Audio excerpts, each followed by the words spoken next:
And over the weekend, people might have perceived that this was only a story within the media bubble because of news that the broadcaster Matt Cooper had chosen no longer to work with Ivan Yates on their shared Path to Power podcast. That duo, of course, coming together when they became co-hosts of The Tonight Show for 3 years from 2017 to 2020. But the statement today from Fianna Fáil brings this into the political arena, and I can tell you is also causing a degree of tension between Fianna Fáil and Fine Gael. The statement today from Fianna Fáil, which as you mentioned follows up from a non-committal reply over the weekend, confirms that Ivan Yates provided 2 sessions of media training in the early stages of the campaign to Jim Gavin between the period of September the 23rd and September the 29th. The statement goes on to say, however, that he did not provide any campaign advice, nor was he involved in the campaign team. Now, those 2 dates of September the 23rd and 29th would appear to correspond with 2 various broadcast engagements by Jim Gavin.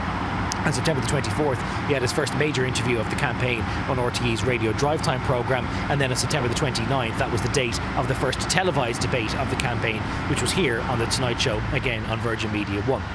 Now, the big difficulty that this presents internally within the coalition is because of those comments made by Ivan Yates on a separate podcast for News Talk, the Calling It podcast, which News Talk have stressed only began to air and to go out as a podcast after Jim Gavin's withdrawal from the campaign. It was on that podcast, however, that Ivan Yates said that were he advising the Heather Humphreys campaign, he would encourage them to smear the bejesus out of Catherine Connolly, the eventual winner. That proved very difficult for Fine Gael because although Ivan Yates is no longer associated with the party and had no role in Heather Humphreys' campaign, it became very difficult for a lot of people to disentangle Ivan Yates' previous political history as a Fine Gael minister and TD from the stance that he appeared to be echoing on the part of the Heather Humphreys campaign. What is more difficult now within Fine Gael is the idea that Micheál Martin or others within Fianna Fáil may have known that while he was making those comments, Ivan Yates had also very recently effectively been on the Fianna Fáil payroll by offering 2 ad hoc sessions of media training to their candidate Jim Gavin, and there have already been calls from within the Fine Gael ranks